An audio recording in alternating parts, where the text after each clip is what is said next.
Hello everyone, welcome to my channel. In today's video, I'll be focusing on financial maths.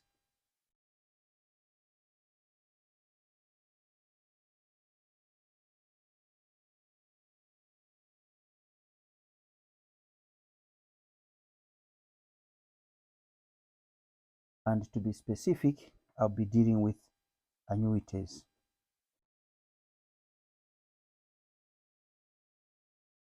We'll begin by defining what an annuity is.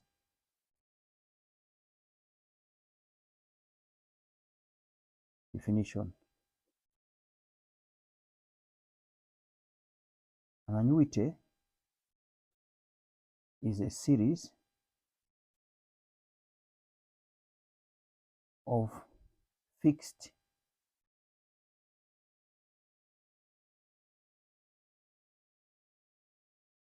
amounts of money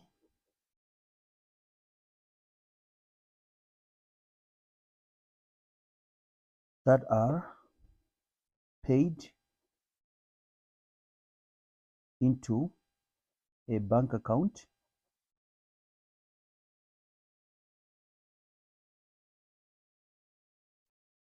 or to an individual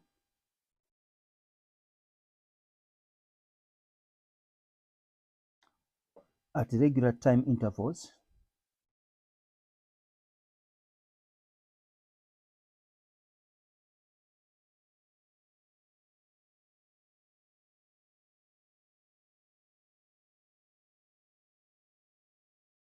over a period of time.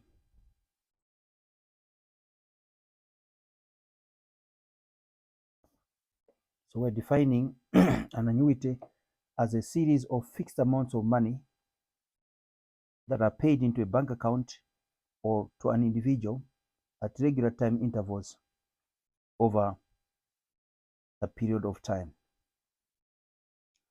Now, what is the prior knowledge that you need to have? Prior knowledge, things that you need to know in order for you to be able to understand the concept of annuities. Number one, it's the compound growth formula or compound interest formula for a single investment. Number two, it's the sum of the first n terms of a geometric series.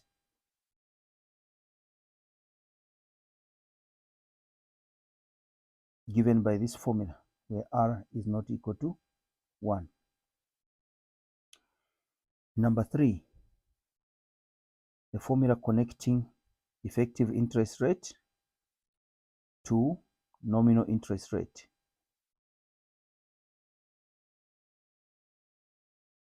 Number four, the formula connecting nominal interest 1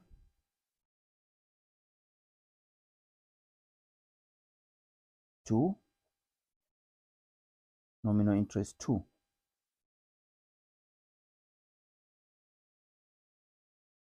These are the four basic items or concepts that you need to know for you to be able to understand what annuities are. Now, there are different types of annuities, and for the sake of this video, I'm going to focus only on one type of annuity, which is future value annuity.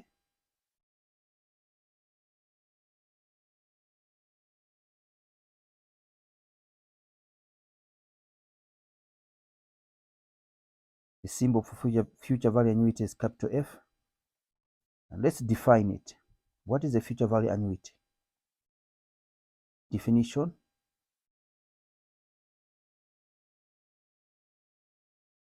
A future value annuity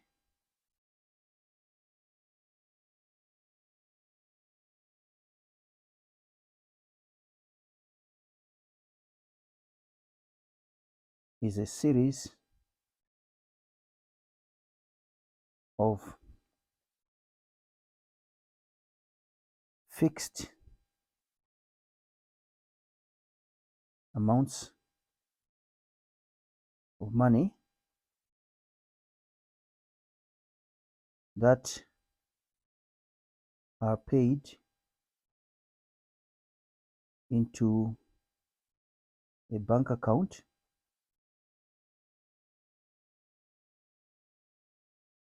at regular time intervals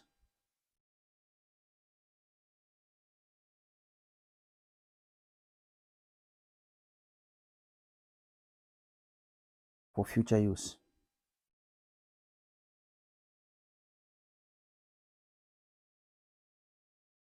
So we will repeat this.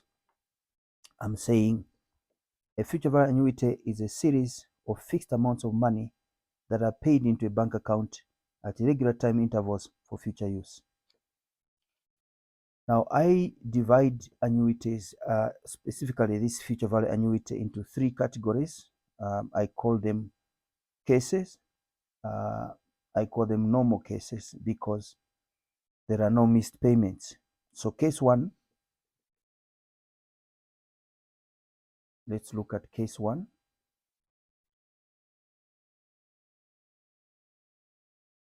Case one, defining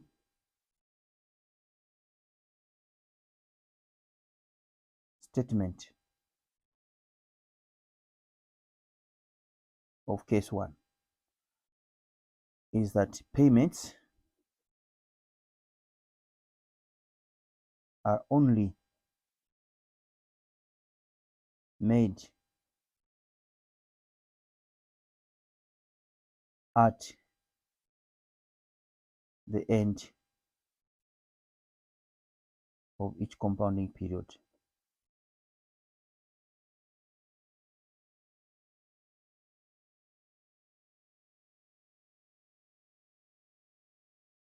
By compounding period, I'm referring to how interest is calculated. So for example, if interest is calculated monthly, it means your compounding period is 1 month. If interest is calculated quarterly, your compounding period is 3 months, and so on. Now, how does this translate into on the timeline? Let's look at the timeline here. That's the end of my first compounding period. That's the end of my second compounding period. That's the end of my third compounding period. That's the end of my fourth compounding period. And that's the end of my fifth compounding period. I'm going to focus only on 5 compounding periods. Now, a decision is made here to invest. Decision is made here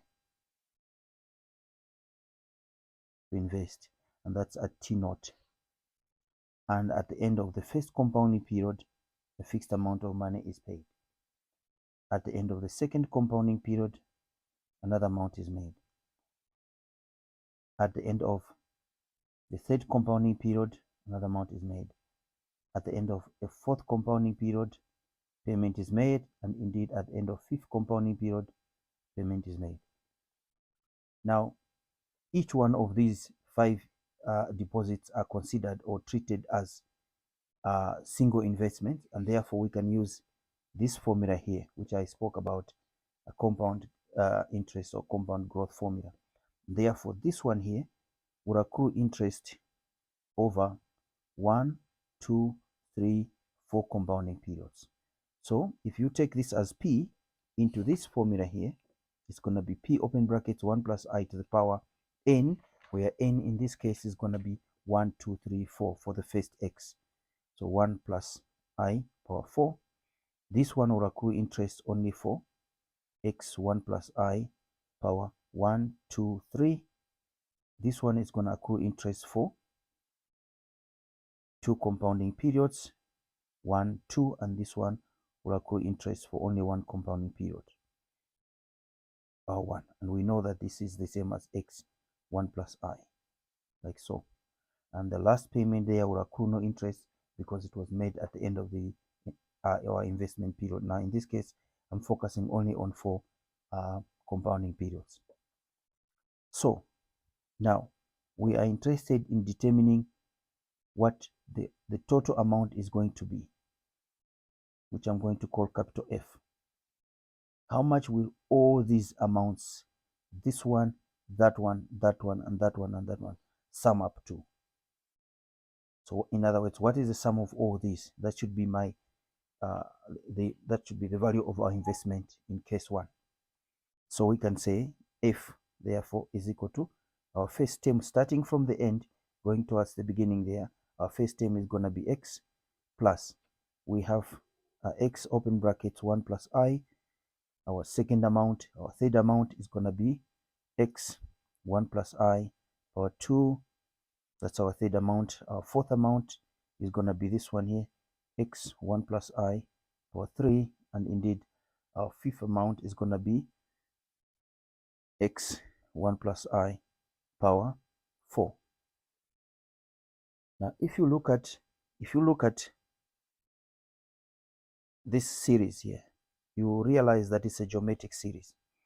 How do I know that it's a geometric series? Well, the common ratio of a geometric series is Tn over Tn minus 1. Now, if n equals 2 for term number 2, that's term number 2, term number 1, term number 3, term number 4, and so on.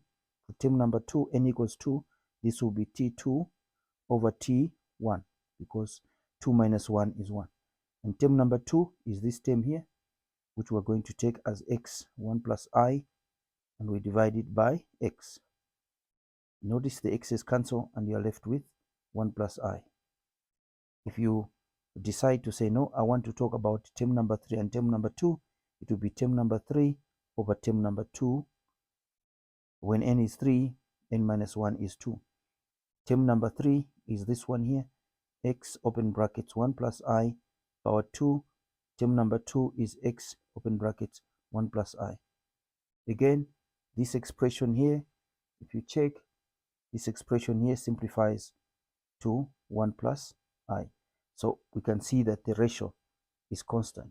In other words, each new term is obtained by multiplying the previous term by constant value, which is in this case our common ratio. So therefore, this is a geometric series, and so we can use this formula here to determine the value of F for the sum of the first n terms. In this case, we're talking about five terms because we're considering only 5 compounding periods. So let's go to page number 3. This was page number 2. Let's go to page number 3. In page 3, now I want to sum up all those. Now, summing up all these amounts by using the formula for the sum of first n terms of a geometric series, I'm going to get the following. My F, therefore, is going to be equal to sum of the first n terms. And what is the formula? A, open brackets, r power n minus 1, close brackets, over r minus 1. And obviously, we are saying r is not equal to 1. Now, in this case, if you check, our number of terms is actually 5, like we said. 1, 2, 3, 4, 5 terms. So therefore, we can say that our F is actually equal to S5, which is equal to, what is our first term? Our first term is X over here. So it's going to be X, open brackets. Our common ratio is 1 plus I. The power number of terms is 5 minus 1, close brackets. All over, our common ratio is 1 plus I minus 1. And clearly, these ones cancel. And this simplifies to X, open brackets, 1 plus I power 5 minus 1 all over I. Now, there's something that we need to look at here. This is for 5 compounding periods. In the formula for a geometric sum of first n terms of geometric series, n is the number of terms. And in general, in sequences and series, n is the number of terms, and therefore it can only take on natural numbers. But when it comes to financial maths, you must always remember that n refers to number of compounding periods. Now, in this case, I said we have 5 compounding periods. Counting them, it's 1, 2, 3, 4, 5 compounding periods. But when it comes to number of terms, we also have 5 terms. So do not confuse it. When we come to annuities, n is the number of compounding periods and not the number of terms. And therefore, in financial maths, n can take on any value, any positive value. For example, 10.5 or 10.78. or maybe 130,49. But in sequences and series, n can only take on whole numbers. In other words, natural numbers. Now, so this is for 5 compounding periods. What about if we had n compounding periods? Now we want to generalize this. Therefore, in general,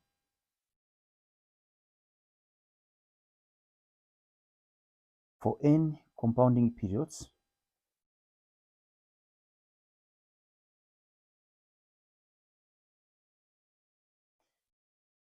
comma, our future value then is going to be, we're here, that expression there will change to, our first term is x, 1 plus I to the power n. The number of compounding periods now is n, minus 1 all over I. This is the formula for the future value annuity. In this case, I'm calling it case 1, where payments are only made at the end of each compounding period. Now, if you're watching this video from South Africa, this formula is given to you, and if you're in grade 12, this formula is given to you at the end of the question paper as part of the formula sheet. So this one is going to be given to you, but you need to know when to apply this formula, because there are many more other cases. Like in this case, in this video, I'm going to discuss only 2 cases. The first one is this one, which I've just concluded. Case number 2, I want to talk about it now. And the formula for case 2 is not the same as this one here. There is a slight difference. Let's look at it. Case number 2. Defining statement.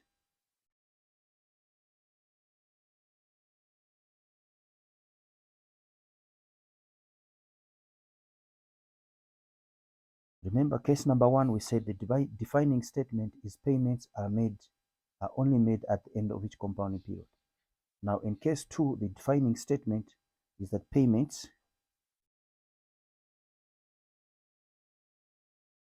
are only made at the beginning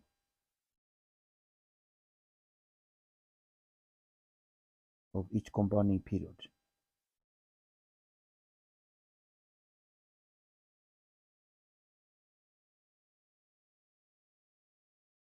And therefore, our timeline now looks as follows.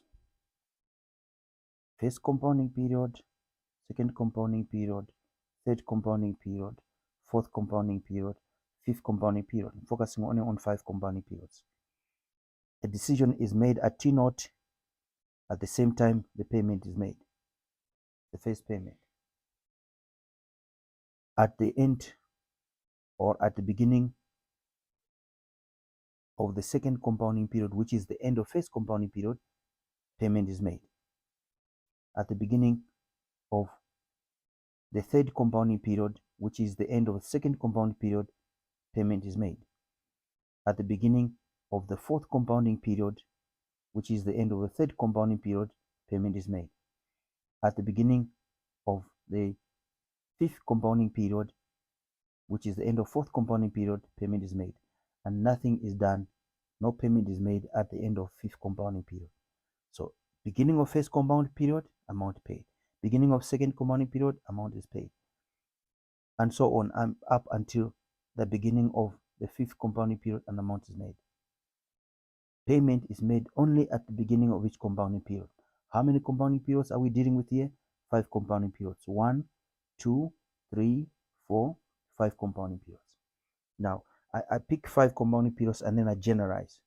You can decide to take 4 or 3, but we want to see a pattern clearly seen, observed, so that it is beyond any shadow of doubt that the series you produce is a geometric one. Now, let's look at the each one of these amounts. How much do we get from each one of them? We consider each one of them as a single investment, like I said in case 1. And therefore, this one is going to accrue interest for 5 compounding periods: 1, 2, 3, 4, 5. 1 plus I power 5. This one is going to accrue interest for 4 compounding periods: 1 plus I power 4. This one is going to accrue interest for 3 compounding periods, 1 plus I for 3. That one will accrue interest for 2 compounding periods, 1 plus I for 2. This one will accrue interest for 1 compounding period, 1 plus I per 1, which we know is the same as x, open brackets, 1 plus I. And there's nothing at the end there. Now, yet again, how many terms do we have? We have 1, 2, 3, 4, 5 terms. Let's look at how much this investment will amount to, which is our F there at the end of 5 compounding periods in this case. Again, it's a geometric series. As you can see, we're going to have to sum up all those terms by using the sum of first n terms of a geometric series, which says that sum of first n terms equals a, open brackets, r, or n minus 1 all over r minus 1. And we know that r is not equal to 1. This is our future value, f. Now, in this case, our first term is going to be this one here. That will be our first term. That will be our first term right there. That one. And our number of terms obviously is 5. The common ratio remains 1 plus I. If you do what I've explained in case 1, you'll see that the common ratio is 1 plus I. And the number of terms is 5. So we can say therefore F is equal to S5, which is equal to, what is our first term? Our first term is now this one here, that one. And what is our common ratio? Well, our common ratio remains 1 plus I. Number of terms, we still have 5 minus 1 all over R. What is R? 1 plus I, and then minus 1. And if you check, these ones cancel. This one simplifies to x, open brackets, 1 plus I, close brackets. And then we have 1 plus I power 5 minus 1 all over I. Now this is for 5 compounding periods, and case 2, where the defining statement is that payments are made only at the beginning of each compounding period. Here, payments are made only, or are only made at the beginning of each compounding period. This is a defining statement of case 2. In other words, when I have been given a question, I look for that specific information. It must show me somehow that payment is made at the beginning of each compounding period. And of course, then I will know that I'm going to use this formula here after generalizing it. So let's look at in general then. Let's generalize this. In general, for n compounding periods,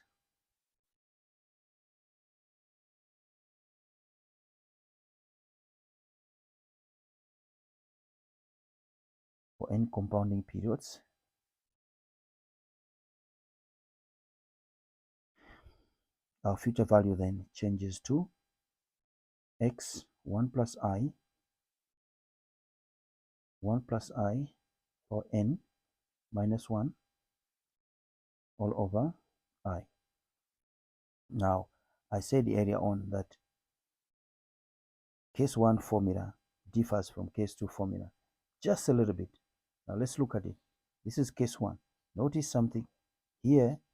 The first term is x, but in this case, the first term is this part here.